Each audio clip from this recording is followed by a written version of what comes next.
Elə zəhərləmə ilə də, başqa problemlərlə də təcili tibbi yardıma müraciət edənlər olub təbii ki, bu arada və bəzən də təcili tibbi yardıma müraciət edənlər gülməli və hətta lazımsız səbəblərdən də müraciət edirlər. Bu da təcili tibbi yardımın, maşınların, həkimlərin xeyli vaxtını alır. Hansı səbəblərlə müraciət edirlər və gülməli səbəblər hansılardır? Bu barədə Nəzrin adı Gözəlzadə, təcili tibbi yardım mərkəzinin sözçüsü.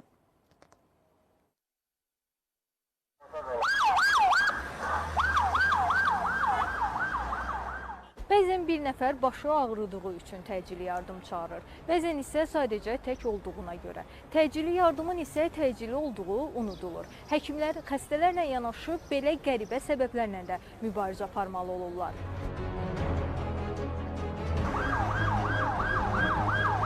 Təcili yardım çağırışlarının təəssüf ki, bir çoxu əsassız çağırışlar olur. Məsələn, ən çox yadda qalan çağırışlarımdan biri bu yaxınlarda baş vermişdi. Valideyn 12 yaşlı uşaq üzərinə çağırış vermişdi. Ünvanda olub dinləyən zaman məlum oldu ki, uşaq bütün günü telefonla oynayır və dərslərini oxumur. Həkimə qədər ölüm ilə çağırış daxil oldu. Təbii ki, ölümü təsdiqləmək üçün biz ünvana yollandıq. Ünvanda məlum oldu ki, ölən şəxsi yerdən götürməliyik. Öz xərəyimizdə təcili tibbi yardımı maşınında biz mərhumu məscidə aparmalıyıq.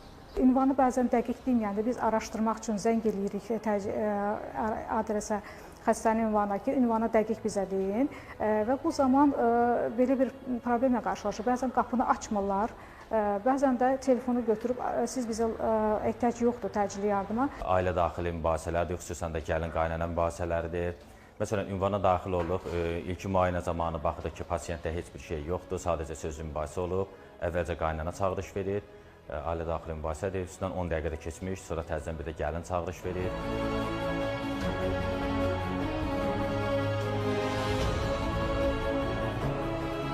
Çağırış daxil oldu, dərhal ünvana yollandıq.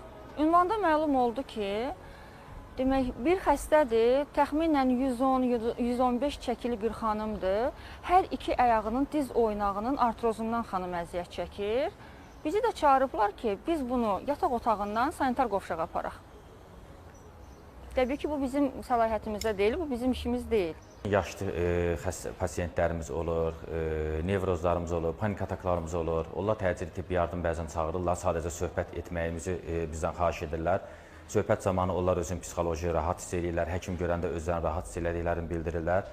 Bacardığımız qədər dəstək oluruq. Məsələn, digər əsassız çağırışlarımızdan biri də bir orta yaşlı qadın çağırış vermişdi. Ünvanda olub pasiyenti dinləyən zaman qazlarının gəlmədiyini və bundan ötürü təcili yardıma müraciət elədiyini bildirdi. Biz təbii ki, belə halda səbirlə pasiyent və yaxud da onun yaxınlarına bunun təcili yardım briqadasına aid olmadığını bildiririk.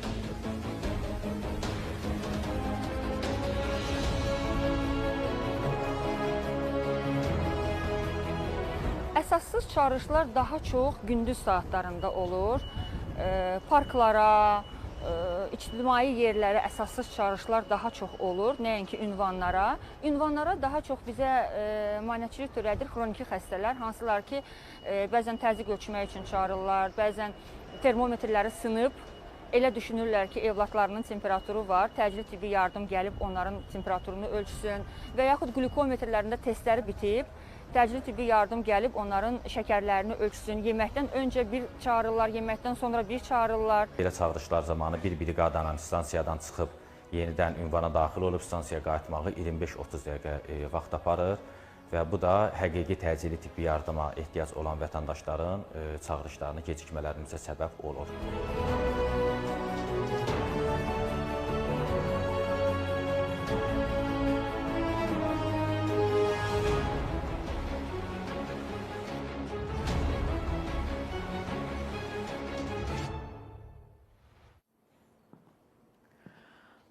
Yollarda belə ambulansı görəndə hamımız maşını çəkirik sağa, nə qədər də sıxlıq olsa ki, ambulans tez keçsin. Çünki bilirik ki, bəlkə də orada son nəfəsdə gözləyən bir xəstə var.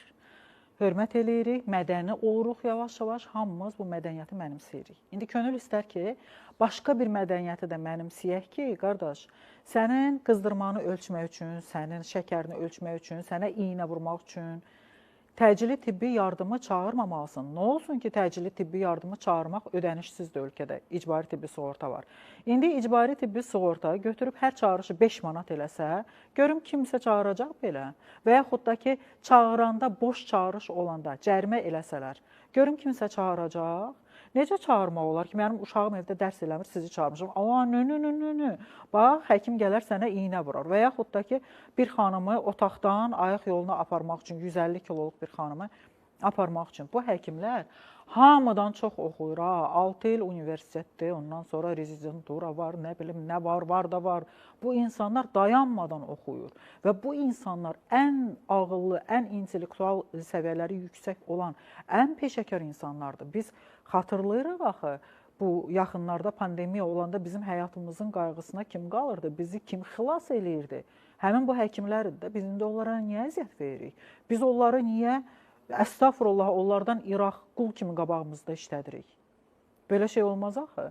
Hər insanın bir məsuliyyəti olmalıdır. Bəzən çağırırlar ki, dur gəl mənə iynə vur. İynə vurdurmaq istəyirsən, zəhmət olmasın. Min avtobusa, taksiyə, şəxsi avtomobilinə get 5 manat ver, əgər reseptin yoxdursa, xəstəxanada iynə vurdur, gəl otur evində. Təcili tibbi yardım niyə gəlməlidir? Hər dəfə də belə boş-boş çağırışlarla gələndə kimsə orada rəhmətə gedir. Kimsə orada ağrılar içində qıvranır. Kimə ki, doğrudan həkim müdaxiləsi vacibdir. Kimə ki, doğrudan həkimin köməyi önəmlidir. Bu dəqiqə bax, canı ilə əlləşir, ağrılar içindədir və hospitalizasiya olmalıdır. Bax, bu şeyləri biz artıq başa düşməliyik. Yəni, ödənişsizdir deyə biz bunu belə vəhşicəsinə istifadə eləməməliyik də. Gün gələcək, bax, mən indi sizə buradan deyirəm, xəbəriniz olsun.